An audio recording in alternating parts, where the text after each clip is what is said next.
So right now, my man Rob J, Assistant Athletic Director, Jackson State University for broadcasting and for radio and television, voice of the Jackson State Tigers.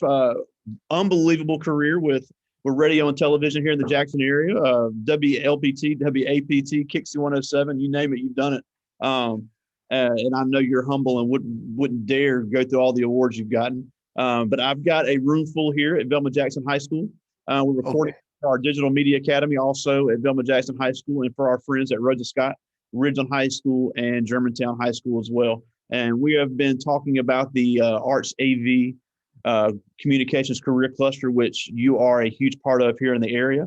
And we have some great questions we're going to get to from the kids, but we would love to hear about your background, what it is you do, what all goes into a news broadcast, what type of skills that you've learned and continue to learn with the ever-changing technology of television. And I know you have an incredible story of how you got into this as well. So I'll let you tell us a little bit about that. Well, first of all, thank you for having me talk with your students. I really appreciate it. I started when I attended Jackson State, and my major was mass communications. And the concentration at the time, you had to have a concentration. So it was radio and television I wanted to get into. So I was working at the campus radio station, and at the time they did not have a campus TV station. So one of the instructors called me into his office one morning. He asked me to read some copy. He had pulled some sports. It was like some sports copy. It was like a paper. He handed it to me. He told me to read it, and he sent me to this TV station in Jackson, Channel 16. And at that time, I didn't even know you could go to a TV station. I hated the news. I hated news. I thought it was boring. So I went there and I applied for this sports job, and I didn't get it. So I started watching the news to see who got the job. And when I saw who got the job, I said, oh, I can do better than that. So I started practicing, man. I started practicing because if I ever get that chance again, I'm not going to blow it. Because I was nervous when I got there, and I just half-a did it. And so what happened as I was working at a local radio station, as you mentioned, WKXI, and I applied for a production job at Channel 12, which is WJTV. And I started working, running cameras and running the audio board and all the stuff behind the scenes. And Channel 16 had an opening for a news photographer. So I applied for that. I got that job, but I hated that because you had to go out and shoot murders and killings. And I hated that, man. I did not want to have nothing to do with that. So what happened, they developed a weekend news, and there was one guy doing news, sports, and weather, and he hated sports. So he would tell me, man, can you go out and do a story on something with sports just so we can fill that time? And I did it. My first story was on the Jackson State band, the Sonic Boom. And after that, they put me on the set to do sports with him. And after that, I applied for a job, which when Michael Rubenstein, I don't know if you remember him, he left WLBT, and I applied for the job at LBT, and I worked as reporter, and then moved up to sports director. But now, I was there for like 22 years, and I left there and went to Jackson State. Yeah, and recently inducted into the SWAC Hall of Fame. So congratulations on that, well deserved. With all the years you've given the Tigers. Now, one thing you did mention, you said you were a photographer. So these kids see what's in front of the camera on a news broadcast, but there's so much more behind the scenes that goes on, and a lot of people that go into it. Because obviously, and we saw a clip of you doing the Friday Night Lights, operating your own camera. So there's camera skills. You have to stay up on the new technology with cameras. There's the sound and the lighting. So what all goes in on a regular news or radio broadcast that maybe these kids don't see? Well, I would say the best thing I ever learned was how to run a camera, how to operate a camera. That's the best thing I learned, because that can take you far. You won't need anybody to do that for you. You have some reporters who I need a cameraman, I need a photographer. But nowadays, you have to do this by yourself. They don't have a photographer for you unless you go live to some event. If it's a breaking news story, you go live, they'll have a photographer with you. Sometimes you have to do that by yourself. So you have, and that's called an MMJ. So that's a person who has to report, and it's multimedia journalist is what that's called. But now, like I said, nowadays you don't have a photographer. Then I was somebody's photographer. I would go with a reporter to film for them, but now you have to do that by yourself. So it has changed a lot. And some people use their phones, but you get good quality from your phone, but the cameras at the station, that's what they normally use. But it has changed a lot. Yeah, and during a broadcast, how many people are hitting buttons and hitting lights and doing cameras and all that? Because obviously we see the people on the air, but there's obviously people behind the scenes working as well. And see, that's the thing right there. You're at the mercy of somebody turning your microphone on, somebody running your teleprompter for you, somebody running your camera for you. So you're really at the mercy of those people. And that's what made me nervous. I really wasn't nervous about sitting there doing the sports. I was nervous about somebody messing up, because nowadays they're hiring people just right out of school in their own cell phones, operating cameras. And if you watch the news closely, if the person is, if they're slowing up reading something, if they're like, and today in Jackson, somebody's messing up on a teleprompter, but the people don't see them. They see you messing up and they're like, oh, he can't read, he can't. But that's the person, but like you said, behind the scenes, there's a director, there's a producer who's counting your ear. You are earpiece in your ear. They're counting you down in your ear. Okay, wrap it up. 3, 2, 1, you're out. So you got to wrap it up in your mind with somebody talking to you while you're trying to talk. So it's a lot. It's a lot behind the scenes. Oh, absolutely. And then, at the end of the day, it is still a television show. So you have to be engaged with the viewers and you have to know what the viewers want. And I think one thing you did such a great job of for so long is you really got out in the community and you did the funny stuff. I'll never forget when I was in high school, I was playing a football game and you got out of a helicopter in the middle of the game. Yeah. And then I also never forget, I was in West Point, Mississippi at the US Open, and I'm walking on the green, and I see you carrying a camera, just walking up to these golfers like you just you was always in the middle of stuff. So, but at the end of the day, you can be a great journalist, but you have to have viewers. And my mother, who's not even a big sports fan, said, yeah, I got to watch Rob J. He's just so funny. He really makes you want to keep it on there. So, you may be a great sports journalist, but you have to be able to keep viewers and keep them engaged and keep the audience there. And, what I try to do, I was trying to say, how many, somebody hit a home run, how different can you make it? Saying it's way back, it's gone. And then like I had this thing called Who's on the Pole. It was a NASCAR thing. And I would just get celebrities to say who's on the pole, which was the pole with NASCAR. And I would just show the name. I just try to be creative and not do it like everybody else was doing it. So that was one of the things that I like to do. Yeah, and again, and I've heard, and I'm a good friend of Howard Ballew's, and he said the same thing about, I can read the news, but if I can't make people watch, it doesn't matter what I'm saying. So right. That's really cool that you've been able to do that, and you have covered some really big stories in Mississippi over the years, from everybody from Steve McNair to controversies at Ole Miss, all the stuff going on at Jackson State with all obviously the Deion Sanders stuff, and I just talked about the U.S. Open we had in Mississippi. You've done the Jackson Generals, Jackson Mets. I mean, you name it, you've done it, and you've really been on the front line for a lot of that stuff, and you have the cool job where you get to interact with all this stuff, but it takes a lot of work and a lot of crazy hours. So you were on, I used to watch you at 10 o'clock. So what type of hours does a person in the news industry have compared to the 8 to 5 that somebody else might have? Well, for me with sports, the shift was 2 o'clock to 10:30, but you will have stories that started before 10, like during this time of the year, high school signings. So, and at high schools, they sign around 9 o'clock in the morning, sometimes 8 o'clock in the morning. So you get that signing, go back to the station. So you pretty much there the rest of the day. So they're long hours for you. But for me, I really like signing day. Some of the guys in sports, they didn't like signing day because I like going to the high schools and seeing the high schools, and meeting the parents of some of the players and all of that. I really like signing day, going to different schools.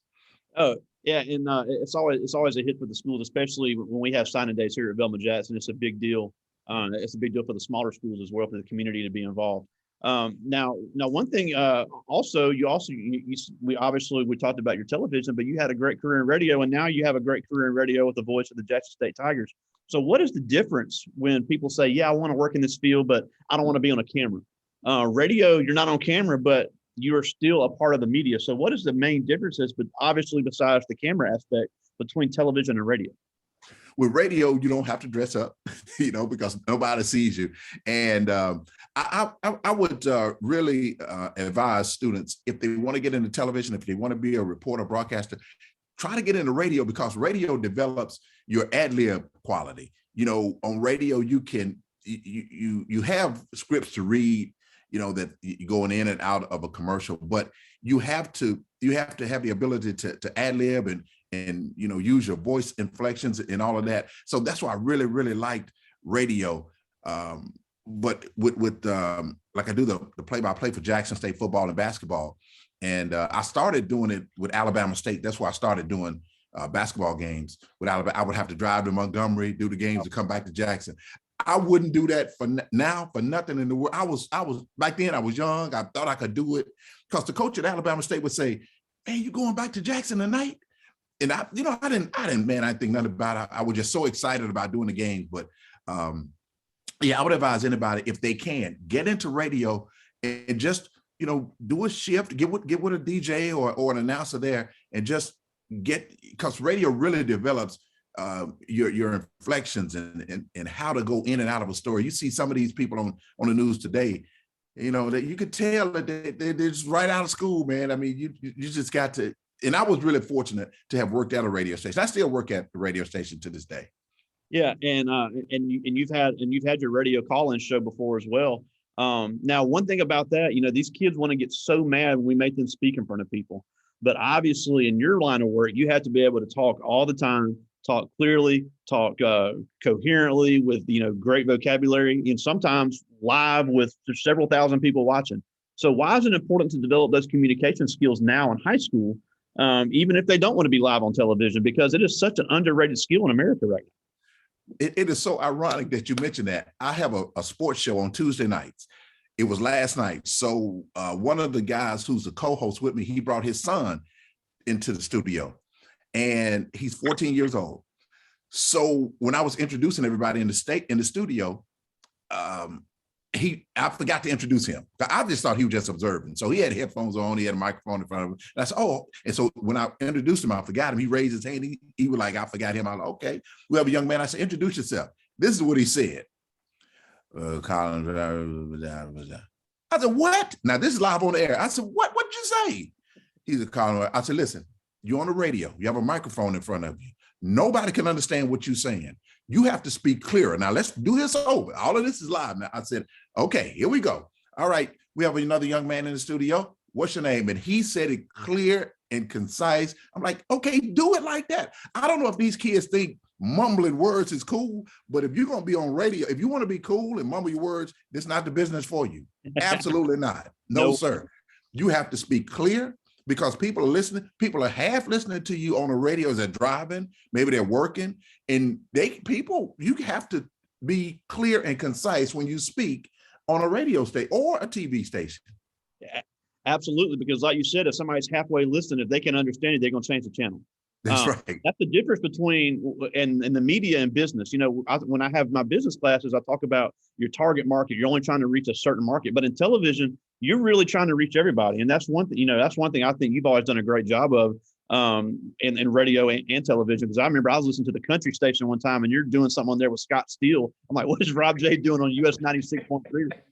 And you were even, you covered the Jackson Bandits, and you were, and you could really covered every sport that anybody could possibly like, because you really thought about everybody in this community is going to be watching us. So how do I reach as many people as possible?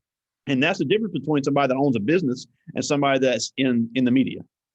Exactly. And when I first started working at WLBT in 1991, I didn't know anything about golf. So I went to the GM of the station, and I was like, tell me about golf. And he said, he was giving me some tips on what a par, what a birdie was, and all that. So I went and bought a book, and I studied that book, man, learned about golf. I started watching it. So if I don't know, I'm just gonna indulge myself into learning how to do it. Yeah, and that's cool, because obviously a lot of the viewers at the time were big golf fans. So if you can't reach them, again, like we said, they're going to change the channel, because it is there's the media and the technical aspect, but it is a business. If you can't get people to watch, you're not going to have a job. You can't get people to listen, you're not going to have a job. And now it's really cool you're able to be heard all over the world for Jackson State games on Sirius XM, which is something that is just got to be really, really cool knowing that several million people can listen to you at any time while you guys are broadcasting Tigers, which is obviously great for our city and great for the university. Yeah, and I credit Deion Sanders for that, man. He up until the time since before he came, we were just on the local radio and some of the stations across the state. But when he came, Sirius XM called me and asked, could we broadcast the game? I said, you kidding? Absolutely. So, man, that's big for Jackson State to have the football games on Sirius XM, no doubt about it. Yeah, and it has Jackson State fans all over the country or people that even halfway follow able to listen. So that's got to be a huge thrill. And again, it's not just the local TV, the local radio stations. You've got to be able to be heard and be clear. And you guys are a great team there in the booth. But I do have some great questions from the kids I want to get to. And these are all ninth graders, and some of these are some great questions. But this is the first one is Kamiria Smith, one of our basketball players here at Velma Jackson, and she asked, when you were younger, were you always interested in this career, or did you just fall into it? Oh, that is a very good question. When I was younger, I wanted to be a play-by-play announcer. I didn't so much want to be a DJ or a TV reporter. I wanted to be a play-by-play announcer because my mother bought me a tape recorder when I was a little kid, and I would go out in the streets when the guys were out there playing pickup ball, and I would be announcing, he's got the ball and he gives it to him. So that's how I wanted to be I wanted to be a play-by-play announcer. So I always wanted to do sports. Sports was always inside me because I couldn't play. I know the feeling. And you are from Jackson originally. Yeah, correct. That's right. This is Larry Williams, and she said, if I wanted to be a news broadcaster, what would I need to do now to get ready for it? What you need to do now, she's in the 9th grade? Yes, sir. Get with a station, or I would definitely be able to help you. Get with call a station and see if you can shadow a reporter or shadow an anchor. And a shadow is you can go there 3 days. They don't have to be 3 days in a row, just 3 days. And the stations allow this. This is what they allow you to do with students. So like I said, it doesn't have to be 3 days in a row. It could be a Monday, Wednesday, or Friday, or Tuesday, Thursday, and the next Monday, but shadow somebody. And that means they'll take you into the station, see how they put the newscast together, take you out on the story or something like that. Or if you, I could help you with that since I'm over at Jackson State with JSU TV. I could help you with that as well. But get with a station right now, watch the news. And if you want to be a reporter or an anchor and see how they do it, and just get with a station as soon as you can. Yeah, and then at Jackson State, it's no secret that mass communication program is one of the best in the country. It really is a hidden gem, especially among HBCUs for people that want to get into this, because the trend is really changing to get more young Black kids into radio and television. Right. Jackson State has pushed the envelope in so many areas of this, and also partnering along with Hines and Utica, which has the great program. And we're fortunate enough to have our program here on campus. So hopefully that, more kids will get involved in this, because it is a growing field that needs more and more people. This is Sanaja Johnson, and she asked, how does it feel knowing you have a huge part in the community, not just in the news, but in affecting their lives? That's interesting, because when you're doing it, you really don't know how you are affecting the lives of people. And when now people will come up to me and say, man, and they remember exactly what story I did with them. A guy came up to me, I was at this golf tournament over the weekend, and he said, man, I remember when you showed me, and when I played tennis at Grove Park. I played tennis at Grove Park when I was a little boy, and you did a story on me. I said, I did? He said, yeah.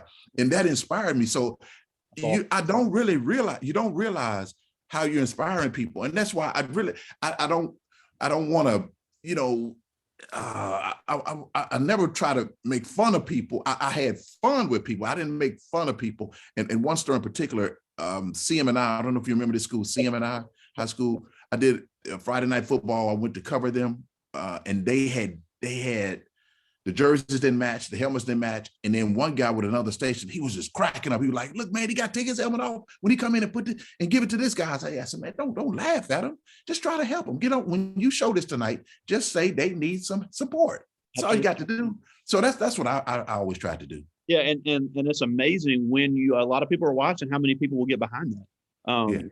It's not stand-up comedy. It's media. There's a big difference. if you want to be a stand-up comic, that might be funny, but that's not what you're trying to do. Now, nobody wrote a name on this one, but this is a really good question, so I'm going to ask it. How much time on average do you spend researching and fact-checking a single story? Ooh, that's good. That is good. It doesn't end. I mean, you have to say, for instance, if I'm doing a story tomorrow, I have to go to Lanier for a signing. Some young lady signing. I didn't go to any Lanier games this year. So when the coach called me yesterday, I've already looked it up. I started looking it up immediately to see who she was, how many points she had, what game she scored in, because you have to have all of that when you put your story together. Jackson State had a deaf basketball, or they have a deaf basketball player, and she's going to the Olympics. So, well, with me covering her, so I still had to go back and look and see how many points with rebounds and all of that. So it takes an extensive amount of research to put a story together. Not all day long, but just you have to put in a few hours to do it. Yeah, and if you start messing up facts on the air, it's amazing how much you get crucified. Absolutely. With social media, you say, man, this guy doesn't know what he's talking about. And again, people are changing the channel. Now, this is America Jones, and she asked, how do you keep your job from getting boring? You have to make it fun. It does get boring. She's exactly right. It does get boring. But with me, I enjoyed it. I enjoyed the people. The boring part of the job for me was, let me see, what was boring? See, okay, NASCAR was, I didn't understand NASCAR. I thought NASCAR, I was like, man, nobody want to see that. But I went to a live shot one day with a NASCAR driver, was in Jackson. He was at a Krispy Kreme. Man, the line was wrapped around the building. I was like, ooh, it's something to this. Yeah. So I made sure that I would show NASCAR every week. And I made sure that I would do it in a unique way instead of saying, these are the guys who's going to start the race. But I did it in a unique way by asking celebrities to say, hey, Rob J, who's on the pole? And they would do it in different ways. But you have to make it fun. You have to make it fun. That's awesome. And again, it's not about what you like. It's about what your viewers like. And obviously, and I'm not the biggest NASCAR fan in the world, but I know somebody that's worked in sports bars. People want to watch it. So if people want to watch it, you show it. Yes. No, this is Leonard Garrett, and he asked, how do you overcome the ups and downs that you faced throughout your career? And that will happen. That will certainly happen, whether it's people inside the station or outside the station. People are going to call and complain regardless. They're going to call and complain. And I'll tell you what they're going to call and complain about. With me, with sports, they'll call and complain about. People don't watch it every day now. So if I'm getting on there and I show a Jackson State story, then I show an Alcorn story after that, and then I show a national story, somebody's going to complain, you didn't show Ole Miss, you didn't show Mississippi State. Somebody's going to call and complain about that all the time, but you have to have thick skin. You can't let that bother you. I had a guy that worked with me. I don't want to call Chuck Stinson's name, but Chuck had some thin skin. Chuck, let me tell you, Chuck did a story on Southern Miss. The other guy wrote this story for him. The other guy in the sports department wrote a story saying the Southern Miss was going to go to these different bowl games. So when Chuck was reading it, he just broke out laughing. Man, somebody wrote and said, you need to apologize to you made Southern Miss look bad, blah, blah, blah. So Chuck said, I'm gonna apologize. I said, no, man, don't, just forget it. We had a show called Sports Journal. Yeah. And it would come on Sunday nights. And I said, Chuck, don't worry about it. I said, because by next Sunday, they're gonna forget about it. So don't apologize. Chuck spent one whole block apologizing. The guy wrote back and said, you didn't mean it. So I told you. You just have to have thick skin. That's all. Wow. Now this is Anaya Gamble. This is a great question considering what you do with Jackson State. Said, is the traveling hard? Because I know you guys have 7 road games this year. Yes, it's not hard now. It was when I first started because I had to take my own car and all of this. But now Jackson State, they set aside your vehicle. I rode with the team since I'm with the team. When I'm with Jackson State now, I rode with the team. I rode with the women's basketball team, the men's basketball team. We flew with the football team. So it's not difficult at all. But when I first started out in the business, it was difficult trying to get to these games, but not now because I ride with the team. But I mean, I guess the schedule will be the hardest part, but it must be tough getting to go to Miami every year. Let me tell you. Now this is Lamar Kennedy, and he asked, what technological advancement would you like to see in sports broadcasting? Oh, that's a really, really good question. It has changed. It has changed from the cameras, because when we first started, man, let me tell you, we first started, we had a big camera on your shoulder, and then we had a big pack. It was a pack where you put the tape in. So you had a big pack on your, like a shoulder harness, and then you had the camera. But what I would like to see, I would like to see better equipment where you can go live from your phone to the, I mean, you can do it now with Facebook Live, but that's not what we use. But something similar to that, where you can just go live from your phone, that will record to a TV station. They have a big unit called the Live View, but I would like to see a little bit smaller. Yeah, and obviously, you know, the more portable, the easier it is to operate. And got another one here about the technology, and this is to Kyla Nettles, and she's part of our multimedia academy. That she asked, "What is the hardest thing you've had to learn to use because of technological advancement?"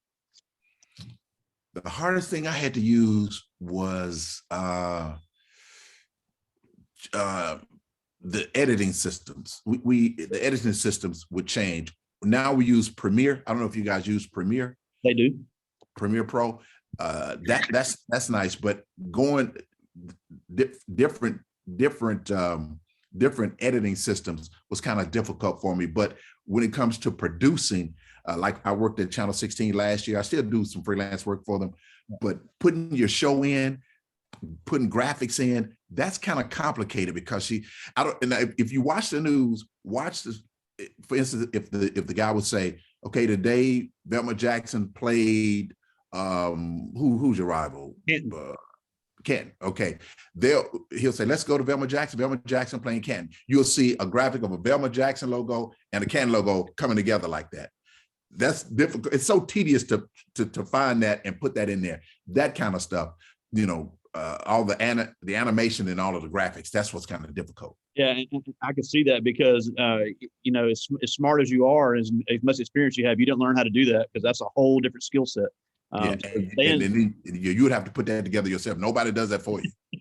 Yeah, and I got one more from the kids, and this is kind of funny. This is Cordelia Kirkland, and she asked, "What is Deion Sanders really like?" He's got his own entourage. I'll tell you this. He has his own. If you say, Rob, could you get Deion Sanders to come on and join me on this? I would have to go through his manager, another manager, his bodyguard. You got to do all that to get to him. But he's a funny guy. He's a super funny guy, and he's always picking and jugging at people, man, particularly me. But I like him, man. He's a fun guy, and I didn't realize how his life was in danger with that blood clot that he had. I didn't know how serious it was. But no, he's a good guy, man. And the thing about it, he wants to help out Black colleges. He wants to help HBCUs, and he never went to one. So he's really good. He's a good, funny guy, man. He wants to win. Yeah, and that's funny. He has a great Twitter follow. His hashtag HOP is one of the funniest things I've ever seen on Twitter. The hold on player, that is so funny. But we're almost out of time. Just a couple of things before we go. First of all, you mentioned how Deion wants to really help the HBCUs, and you now being an employee of Jackson State. Why is it so important for these young people to consider going to the HBCUs? I mean, obviously they need to do what's best for them, but what are some things that Jackson State offers to our students that maybe other places can't offer to them? And I'll give you a great example. The hands-on, being hands-on with the student. And I'll give you a really good example. I had a guy who came to JSU TV last year, and he asked me, he said, man, I just graduated from Mississippi State, and I want to do play-by-play like you do. I want to do the play-by-play, and I want to get in the booth with you and learn how to do that. I said, well, wait a minute. I said, now, my priority first are the Jackson State students. But what you need to do is get with Mississippi State and see if you could get with, like I just told you, shadow them. And he said, I tried to, they wouldn't let me do it. I said, well, let you do it. Wow. And you play football for them. And he said, yeah, they wouldn't let me do that. Another guy with Southern Miss came, because these are guys that are from here, and then they went to Southern Miss, Mississippi State. And he said, yeah, my mom told me to come get with you. I said, man, I would nothing I would like to do to help you, but you have to get with your school. And he said, they won't help me. So I think the HBCUs, hands-on, man. I would like the young lady that wanted to, I tell you the shadow. Yeah, she can come tomorrow if she wanted to and get with me, and I'll show her how to do things. But I just think the HBCUs take their time and really help students, no matter if you're freshman, sophomore, junior, senior, doesn't matter. Especially with me, it doesn't matter what classification you are. It's hands-on. Yeah, and that's not to say that the Southern Miss Mass Communication program is not great as well. But yeah, but Jackson State really does have that family atmosphere that people like you are willing to, and WJSU over there, they do a great job as well on the radio. And my friend Sienna Reeves, who's over at JTV now, we just watched a short video with her talking about how that school of journalism at Jackson State really helped her. But my man Rob, before we go, just got one last question for you, and that is, you grew up right here in Jackson. I know you said you're from the Georgetown area. You went to Jackson State. You've been here your entire life, and you've had an amazing career. And I know you're humble and wouldn't, like we said, we wouldn't go through all of your accomplishments. But you grew up as a young Black kid right here in Jackson and did some amazing things. Everybody that's here watching with me now are young Black kids in Jackson, or in the Jackson area. So what can they do now to become as successful as someone like you and your colleagues? All you got to do is be dedicated. Don't stop. If you want to get in this business, don't stop. Just learn all you can. Learn how to write. Learn how to shoot. I said not shoot, but shoot the camera. Learn how to shoot the camera. Learn how to edit. You have to learn everything. And the reason I say that is because if there's a job open and there's one guy who could just sit on the desk and report, and then there's another person who can shoot, edit, write, that person's gonna get the job. Not the one that's not. And don't be lazy about it. Don't be lazy. Don't worry about the hours. Don't worry about the money as you start out. I got a student right now. She's on the women's basketball team. She's in Mass Comm. She's graduating this week. We're going to graduate next week. She applied for a job she said she applied for a job. She said she wanted to apply for a reporting job at the TV station. Her name is Diamond. I said, Diamond. She said, but Mr. Rob, all they have is a producer job. I said, take that, apply for that, because you get your foot in the door. All of that'll come later. But get your foot in the door of these TV stations or radio stations, and then you could do whatever you need to do. You can sit on the set and practice and all of that, but just get your foot in the door. And any of your students, I'll be so willing to help them, whatever they need to do. Well, that's great. And also, and I know we've talked about it, we'll have to look at the schedule. We'd love to have you come be our grand marshal of our homecoming parade next year. If it matches up with the Jackson State schedule, we'd love to have you come lead our parade. We've had Howard, we've had Melissa Faith, we've had some other great local. Yeah, and she's an all-core night, so we got to have a Jackson State person. So we'd love to have you up here next year. But once we get that schedule, we'll get with you. We'd love to have you. Yes, sir. Thank you so much. Right. Well, again, Rob J., voice of the Jackson State Tigers. Thank you again for making some time for us today. I really appreciate it. Thank you so much. See you soon, my man. All right.